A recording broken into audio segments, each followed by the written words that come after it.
Nosy Nancy's is a true crime podcast that deals with real-life situations. If you are sensitive to any of the trigger words, this is not the podcast for you. Listener discretion is advised.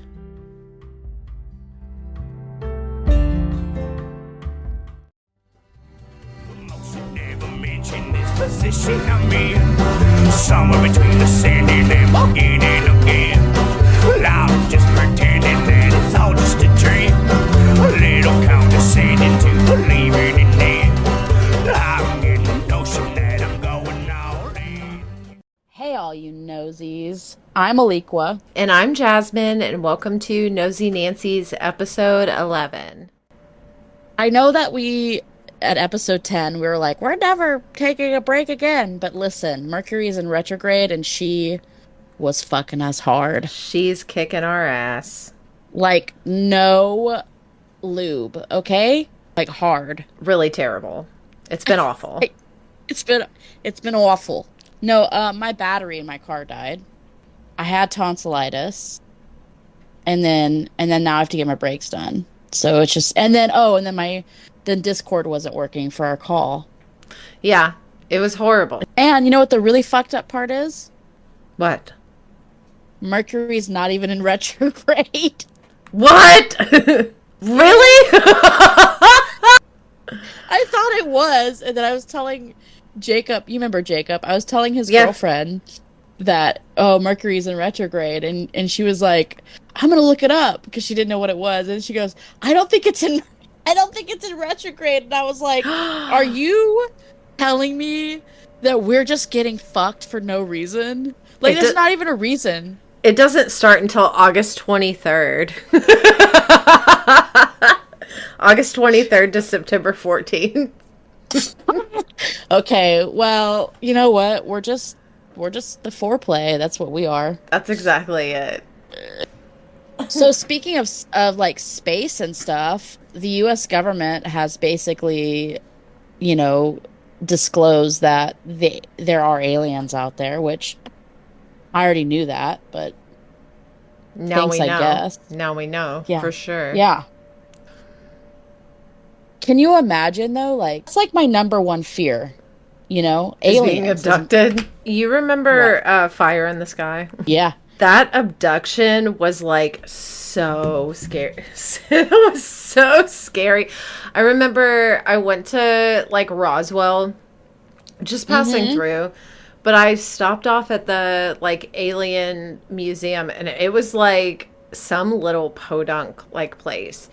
And I me walked and Trey in. and Roxy went. Really? Yeah. They were playing Fire in the Sky back there. Like, they had the little movie theater. Oh, and I walked in, like, right at the like, part where they're doing the, like, probing or whatever. They're doing the studies on Travis Walton. And, it was, like, so intense. I was thinking about this today because your TikTok name is Captain Howdy, and, like, so Fire in the Sky and The Exorcist, right, is like my two like those are my two movies that I'm just like, nope. Like, I don't care what anybody says about The Exorcist now. Like, I don't give a fuck. I don't care if it's slow, because the scary parts are motherfucking scary, y'all. Who says it's slow? I didn't think it was slow. Like, everybody in the world. Those two movies are like, for me, those are the cream of the crop, right? Those are like the daddies of the daddies. I mean, I like The Exorcist a lot. I don't think it's particularly scary, but I think it is a classic. Do you remember that movie Strangeland with Dee Snider? No, I don't think so. What was it about? It's like this girl, I haven't seen it in forever. It's like this girl is like chatting online with who she thinks is a cute boy, but it's Dee Snider. Oh my god, me? Like, all my fucking all my online relationships, that's what it's always been. That's me. But I'm Dee Snider, is what it is. But Dee Snider, like, half of him is like all tattooed up, and he's got like all these piercings, and he's like really into like pain. And so he kidnaps her and like pierces her up. I don't know, it's weird. But his username on there is Captain Howdy, so. Oh, well, Captain Howdy is a reference to The Exorcist. The Exorcist, yeah. Yeah. And you know who the demon is, supposedly, that's... Pazuzu. Yeah. Good old Pazuzu. You're not supposed to say his name like 3 times, so don't say it again. Oh. You're like, supposedly, if you say it too many times, like he's... That if you say Pazuzu 3 times, that he's gonna come? That's it! You're gonna get possessed. Well, oh, he possesses you? Yes! Well... I know. Look, good luck. Because, you know what? I sold my soul to Paul Rekovich in the 5th grade for 25 cents. So good luck, dudes. You know? Satan's going to be real pissed when I get down there. And he's like, where's your fucking soul? And I'm going to say, take it up with Paul Rekovich. Paul Rekovich? Yeah. I wanted a soda, you know? I needed that 25 cents. So... You can't say you didn't add a little, like, razzle-dazzle to Paul Rekovich's life that day. Oh, yeah. I think he collected a couple of people's souls. He had a couple of coins, you know, and he was like, I'm gonna go around and get all these souls. And I was like, all right, how much are you buying them for? 25 cents. And, you know, back in 5th grade, actually, I think it was 4th grade. In 4th grade, you can get we had snack machines, right? And they were like 50 cents. For like a Coke or whatever. So you're damn right I got that fucking 25 cents. I was thirsty. Yeah. I was thirsty. Do you remember being thirsty in school and you're like trying to take a drink and everybody in line is like, 1 Mississippi, 2 Mississippi. Like you can only take a drink for so long. How unsanitary fucking public drinking fountains. Oh yeah. No, yeah. They're probably pretty gross, right? It's sick. Oh, especially the ones that like kids use. I love kids. Okay, and like my ex, I have one ex that had kids. He had a bunch of kids actually. His 2 youngest came and stayed with us for one summer, and Cheeto dust everywhere. Oh my god! Like I woke up and it was like I stepped into Cheeto land. I swear to God, constantly covered with Cheeto dust. And their breath, kids' breaths constantly smell like milk, even if they don't ever even drink milk. Yeah, I know. What's up with that? Y'all, make your kids drink some juice. Sick of this milk breath, you know? Gotta sweeten it up. Add a little sweet to that sour. So yeah, aliens. So aliens happened. Mercury not being in retrograde yet. That big bitch is just warming up. Sunday is gonna be Mutiny Market's magazine release party. Yes. Yeah, at the Volstead in Austin, Texas from 5 to 10. So if anybody wants to go, y'all please come show up because it's gonna be pretty fucking cool. Yeah, they have a lot going on, I saw. So Courtney she owns and runs the Mutiny Market with her partner. Yeah. Michaela. Mutiny Market is like kicking ass. Like they've worked so hard. They're coming out with this magazine that's really fucking dope. There's like a lot of awesome Austin artists. Awesome. Yeah. So I'm definitely gonna go. But I would love to see anybody else who's listening if they want to come down there. And celebrate.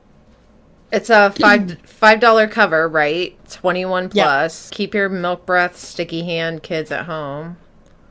Yeah, we cannot afford to have Cheeto dust everywhere this year.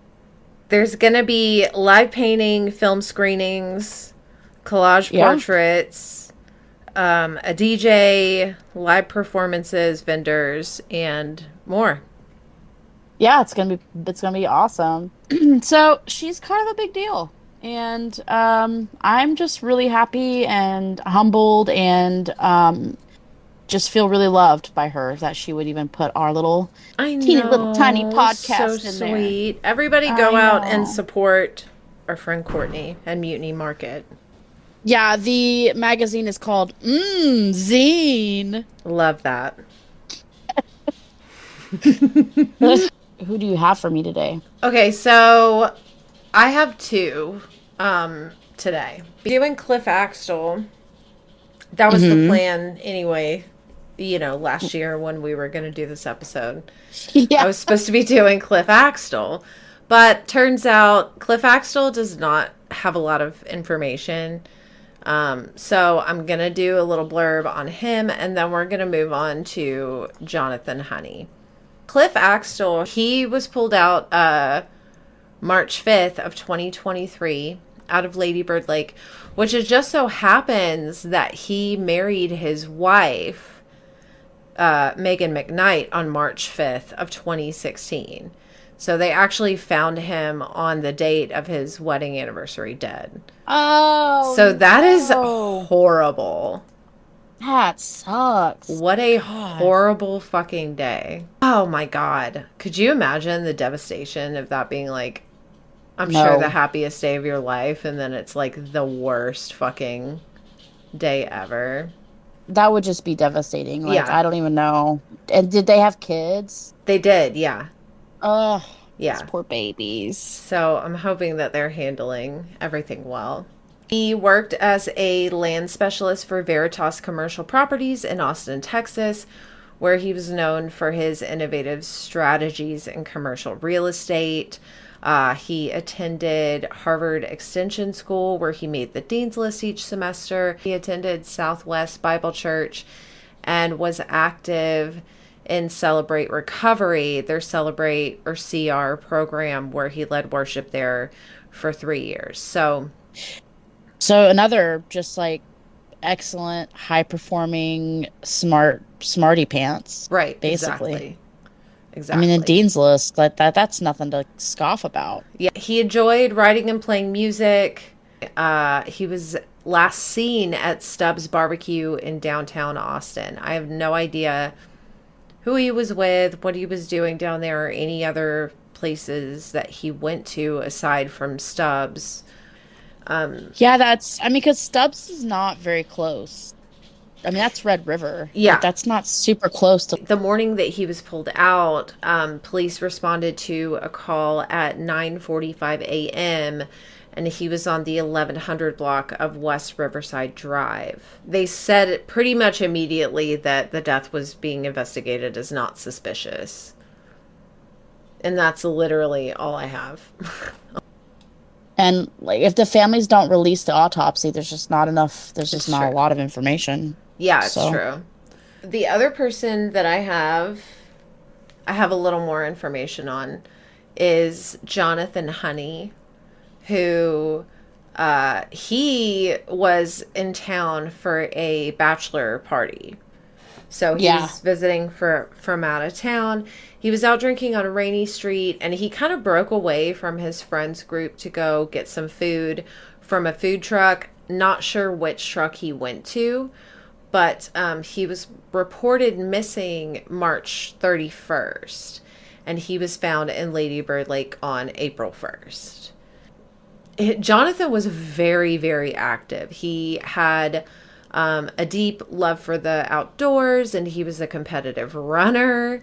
I can't even get up by myself half the time. The only kind of running I do is the kind where I run my mouth.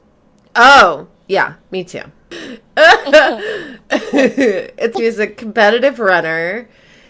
He also had like a lifelong interest in clay shooting. He was a member of Fairfax Road and Gun Club. I don't know what that means. I don't know where that is. But he was also a cyclist, a backpacker, a snowboarder, a downhill skier. He's an actual snowboarder. He's a snowboarder. Whenever we laugh, it sounds like somebody's letting air out of a balloon. If I was driving in my car listening to us, I would intentionally hit a tree. I I would, think. yeah, I definitely would be like, turn this shit off. Yeah. He had a deep love for the outdoors. He was a competitive runner.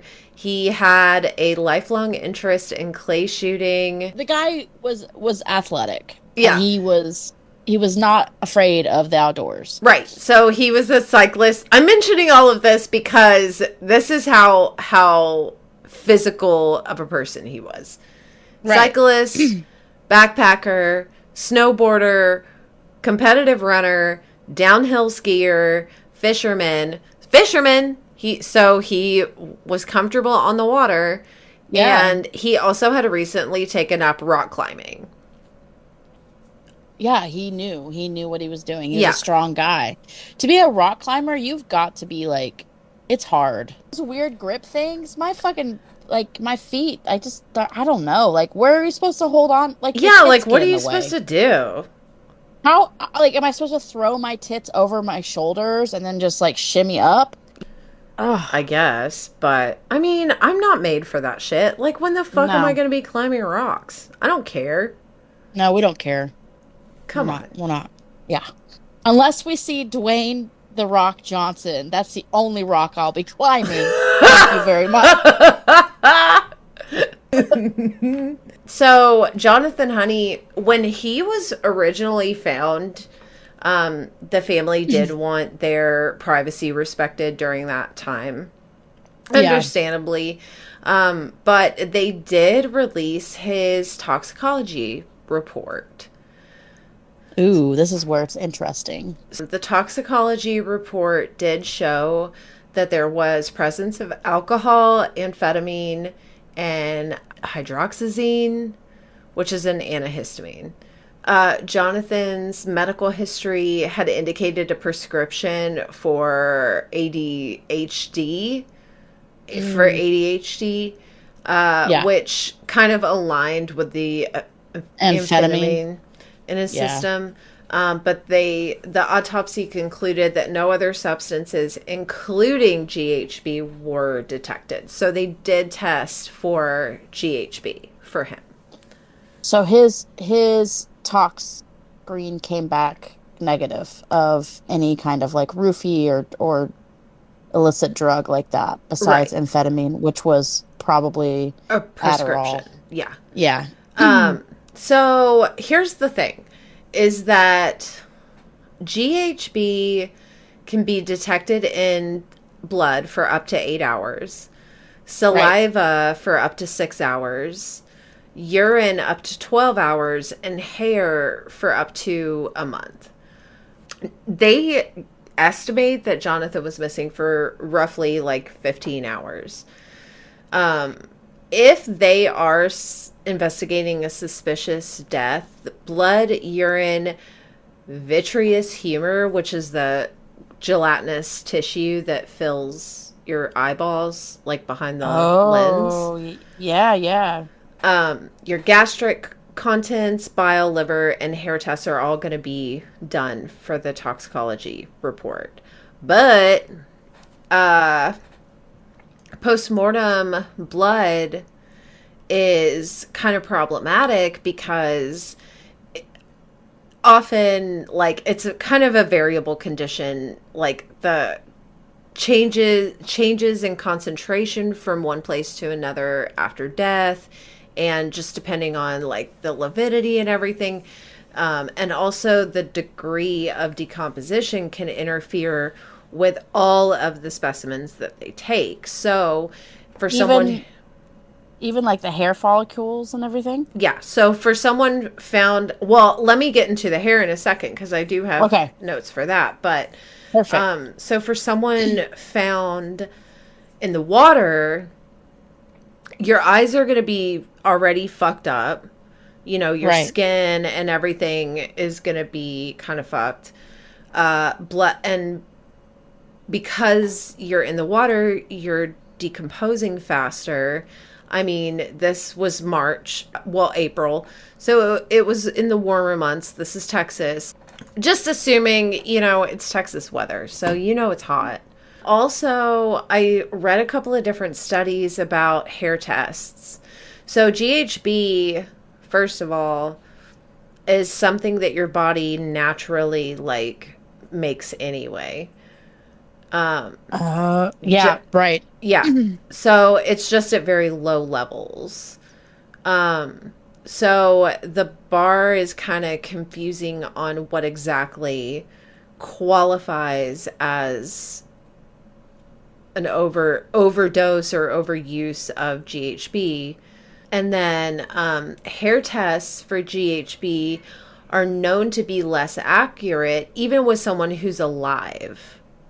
But during post-mortem toxicology, hair is also subject to a lot of external contamination issues that can kind of mitigate its value. So pretty much the testing for things post-mortem, you're not always getting a reliable answer for things like that. Because every time I tell people about this podcast, what I tell these people is that, water deaths are so hard to determine the cause of drowning. Like you can determine if they drowned, right? But it's of why they drowned. It's almost impossible because of stuff like this. Because the bacteria in the water and just how our bodies react to it is it's astonishing how fast it can just destroy evidence, and it does. Exactly.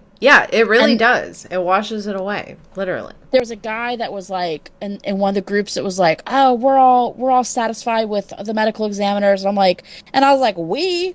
Who the fuck is we? I was like, no, we are not. I was like, and this is why, because most medical examiners, they don't have the time, they don't have the resources to do accurate tests on exactly. To dump a body in the water is a perfect crime. Exactly. Well, that's all I have. Oh, is it? That's it. When I was at Trey and Roxy's house last week, we were watching this show called Vice. I'm sure everybody knows about it, but it's basically, a documentary style show that usually talks about like certain types of drugs, right. Just like underground shit, right? And there's a drug called devil's breath. And the scientific name for it is, I don't remember. And it's from Colombia. And I've heard it mentioned in the group before, but I was like, devil's breath. Okay, Sally, And I watched this documentary, and this drug is pretty interesting. It doesn't show up on toxicology reports, but it's grown like cocaine, where it comes in like pods, like cacao. Really? Where you have to process it, and you got to cut it with other stuff to make it into like the drug that it is. But this particular drug is known throughout Colombia. You can get it in a powder, and you can also get it into a pill form. But the powder form is more effective, and it's more, I think, readily available. It's airborne. So if you blow it in somebody's face, they're going to be in a trance within like, I think 30 minutes. So basically what this drug does, it like puts a person in a state of like, they don't remember it. They're awake, but they're not really, they're coherent, but they're not themselves. So it's really easy to like manipulate them. Yeah, manipulate them. They're pretty much putty in your hands. And this particular episode was about this guy who gangster, and he was like getting out of it, right? He was getting out of that lifestyle, and he was at a wedding, and it's really big in Colombia for people to use it to rob people, especially like prostitutes. Mm-hmm. They'll put it in their John's drinks or whatever, and then rob them and never touch them, right? Right. But this guy, basically, they did this to this guy, and he was out. He couldn't recollect what had happened. He was with this girl and this guy, basically, and he later found out who they were. It was a pimp and a prostitute, and he they robbed him blind. Like they fucking robbed him. But the thing is that like they told him, "Hey, go to your house, take us to your house." Um, they basically tell them to do it all, and so like they're not technically robbing you because you're the one that's like giving them all the stuff just Right. willingly, right? So this guy like got even and he basically tortured, raped them and killed them, had them killed because he was like, you fucked with the wrong person. Yeah. But it wouldn't be hard. It's not a hard, I mean, I think it might be kind of difficult to get here in the States, but I know it's not impossible to have. And if these guys are just walking off, like a lot of them are doing, Yeah. it's not far-fetched that maybe somebody has this devil's breath and is like just telling these guys to walk into the fucking lake. Right. Because all you really I, need to get shit like that is access to like the dark web and shit, right? I mean, yeah, because yeah, I don't know how to get on exactly. there or anything, but No, yeah, right, me either. I mean, I know people do get on there and get Yeah, whatever they need, they do. I organs. mean, yeah, organs. My guy is a guy who survived an attack in Boston in 2022 um on November 8th. So this is And your Christian yeah, pew. yeah, this is my Christian Pew. His name is Josh Schroeder. And at the time he was 24 years old. On November 8th, 2022, 24-year-old Cape Cod native Josh Schroeder went with a couple of his friends to see the Celtics play at Gardens in Boston, Massachusetts, for one of his friend's birthday. Now, TD Gardens is where William Hurley was slipped the GHB. Right. And remember, he was on Nashua Street and he was like 200 yards from his girlfriend or his fiance, and he was kidnapped. Yeah. Yeah. Well, this is the same spot. Okay. Yeah. After the game ended, the group walked back to their car, which was parked at the State Police Barracks Marine Division, to change out of their jerseys and into better clothes to go out on the town in. Um, the barracks were next to the TD Stadium and housed the boats that were used for security on going through the Charles River. One of the guys who was in the group worked at the barracks, and that allowed them to park their car there and just walk over to the stadium. This was not the first time they had access to the parking, and Josh reiterates that he was pretty familiar with the area. So Um, he knew. this was like the fifth or sixth time that they had parked at the barracks. The parking lot does back up to the Charles River. Mhm. There's like a steep, like a 15 feet inclination down into the river. Right. So they knew where they were. There was a small bridge that also went from like the barracks to like it was like a pedestrian bridge that was like from the barracks to like the other side of the Charles River. And he said that there were people, walking back and forth. He didn't recall anybody walking. He was like, well, he didn't recall anybody when he was by the river, but I'll get there. That night at the game, Josh claims to have only had two tall boys throughout the entirety of the game. He did not feel inebriated at all. On the way back to the car, Josh told his buddies that he was going to go use the restroom, and the last thing Josh remembers once he left his friends at the car was coming up to the banks of the Charles River, approximately 30 feet away from where they had parked. The next time he would regain consciousness was at the hospital hours after the incident. So what Josh knows from the incident is as follows. He loses consciousness at the top of the embankment, which is about a 15 foot slope made of smooth rocks into the Charles River. He is face down in the water for more than a minute and a half when a young man and his father, walking along the bridge above, hear someone screaming for help and then jump into the river and pull the unconscious Josh to safety. There was a man who Josh does not remember ever seeing beforehand in the water when Josh falls into the Charles River unconscious. Um, the man screams for help. The father and son, who are not far, hear him, and Finn, the son, jumps into the river and pulls Josh to safety. In the news article written about the incident, there's a picture of Finn and the other man kneeling down beside Josh as they pulled him onto the bank. The unidentified man's face is partially hidden from the camera.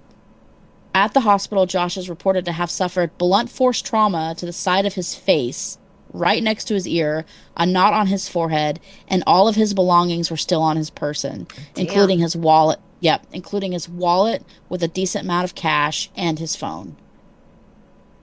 Before Josh was taken to the hospital, Finn and the unidentified man brought him to the bank where Finn recalls Josh regaining consciousness briefly enough to expel the water from his lungs by coughing, and later told Josh at that point he heard the water causing gurgling sounds when he breathed.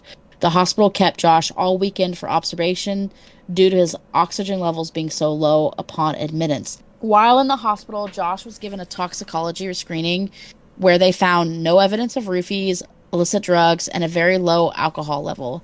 He was also given a CAT scan, which revealed Josh did suffer a minor concussion. Josh's body was also free of any scrapes or bruising, despite the fact he was wearing a sleeveless jersey when he supposedly fell down the rocky embankment and into the Charles River below.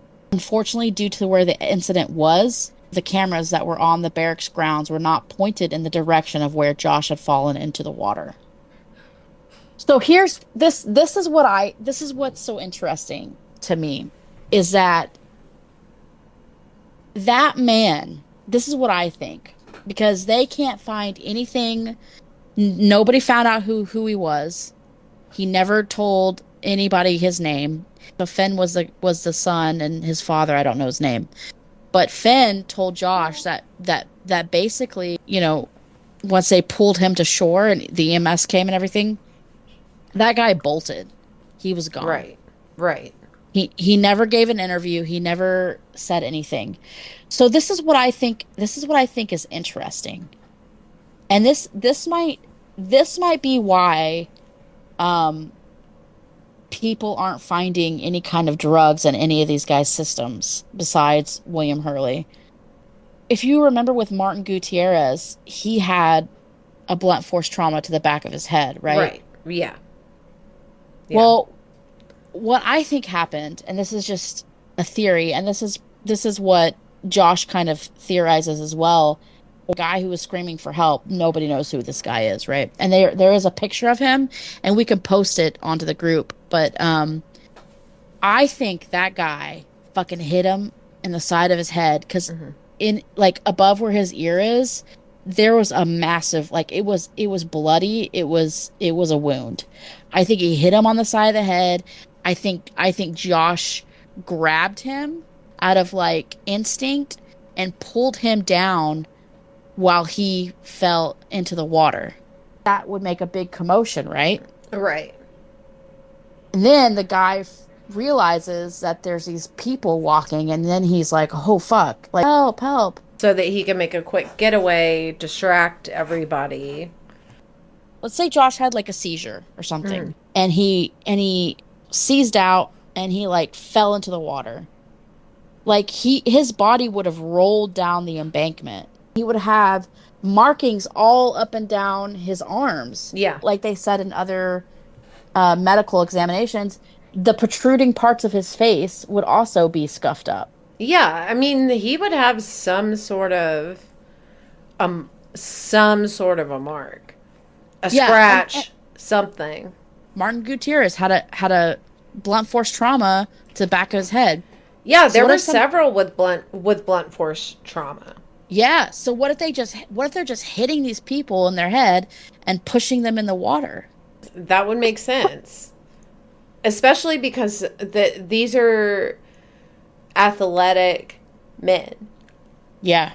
You wouldn't approach them from the front where they could see you. You would have to, Yeah, you'd have to punk them. Yeah, exactly. I think this is a really interesting case, and I think it's pretty spooky. Yeah, no, it really is. If that guy did jump him, then he knew. He knew that the cameras weren't going to show him. I wonder then if the dude who did the jumping worked around the area, or if he worked, just to know that the cameras were off. Yeah, he must have. I mean, I think so. If this is an underground group, then there's going to be multiple people Yeah, that are going to do things differently, right? So exactly. so I mean, if one guy is like knocking them out and then letting them fall into the water, like then that's just as effective as somebody drugging somebody, pushing them in the water, or whatever it is that we think that they do, because we do know for a fact that William Hurley he did have GHB in his Yeah, system. exactly.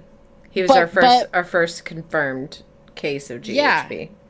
but this is almost, that was in 2009. So the person who got William Hurley may not be the same person that tried to get Josh. Yeah, So their methods would be different. Could be different, theoretically. I don't know. It's interesting. It's that really makes sense. interesting. It makes Yeah. sense. But I was thinking, you know, just the way that the slope was. That's Yeah, crazy. That is I know. crazy. It I just goes know. to show, like, you never fucking know. You're walking around every day, you just never fucking know, like, what's going to be happening Mm-mm. to you. That's right. I mean, he had no idea. And he was only 30 feet away from his friends. Yeah, like, ugh, That's the scary part. You would think that the barracks would have fucking cameras everywhere. seriously. I'll never Just let crazy. anybody, you, Todd, nobody, 30 feet away from me. You're gonna be like one of those moms that have, those moms that have like all their kids on leashes, except it's gonna be like all your friends. Yeah. 5 feet. All, yeah, five That's feet. what you Five get. feet rule. Yeah. Oh, we'll be so safe. I'm gonna do that to all my friends, but my friends are just gonna end up killing themselves because they're gonna be so sick of me. It's like when we release this, it'll be on Friday. Which, do you know what that is on Friday? On Friday, Yeah. is it the 13th? No. It's my birthday. Oh, that's right. You're Yeah. my little Leo. I'm gonna turn 30, none your fucking business. Like, this is the last year of my 30s, basically. Oh I my mean, God. that you know what? You've lived a good long life. Wait, when are we considered cougars? How long do I have to wait for that? I don't know. Maybe like That's a what, good like 40, question. like 45? Someone please tell us. See, you have to hang out until you can be a cougar. I don't even like younger men. Are you kidding? I've always gone for older I guys. It's so know. As bizarre. you get older, they're getting more and more fucking. Older. Yeah. They're I get fucking older. geriatric. I know. I get older, but they stay the same age. I don't know, 42 to 45 is like the sweet spot, I think, for men. That's what you like. Yeah. We'll settle it down. Yeah, calm it down. Talking about age. If you do like our podcast, we would love if you could follow us on Instagram. It's Nosy Nancy's. And we would love to have you in our group on Facebook. It's Nosy Nancy's podcast. Just send the request. We'll let you in. Yep. We also have a TikTok. It's Nosy Nancy's podcast. Yep. And I'm not even going to mention the Twitter because it's not even called Twitter anymore. And fuck Elon Musk, okay? I know you want to. Space Daddy E. It's The Rock this episode. Elon had his time. We are still looking for listener stories, so if you have any, we would love to hear from you. You can email us at nosynancies@gmail.com. That's NOSEYNANCIES@gmail.com. And I think that really kind of, I think that covers it. Covers it up. Covers it up. Covers it up. Like a Travis County medical examiner's report. Is that sick or not? That was sick, That was so sick. bro. I thought so. Thank you guys so much. We appreciate your patience while we struggled to get this episode Our live. released. Come out on Sunday to the Volstead Lounge. Yeah, and please go support Courtney because I wish that we could go, but we have to work the next day. I'm married to my job, I think is what is what someone Courtney said. Yeah, Courtney oh, really? Yeah, well, okay, I'll accept it from Courtney. No, yeah, and she said I had no friends. So, which is not wrong, I guess. I have my friends. Yeah. I just never talk to them. I never talk to them or see them. I'm a friend. Hey. You are a friend. You're one of my best friends. Oh, you're my best friend. All right, let's calm it down. All right. So next week I'm going to be doing John Christopher Hayes Clark. We're going to continue the Wednesday filming for a minute.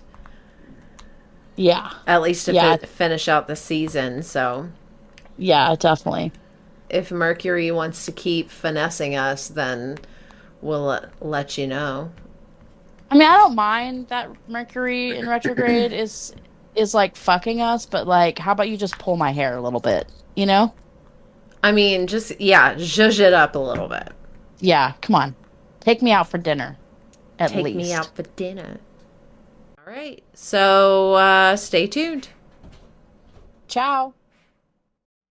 C'est la vie, my friend.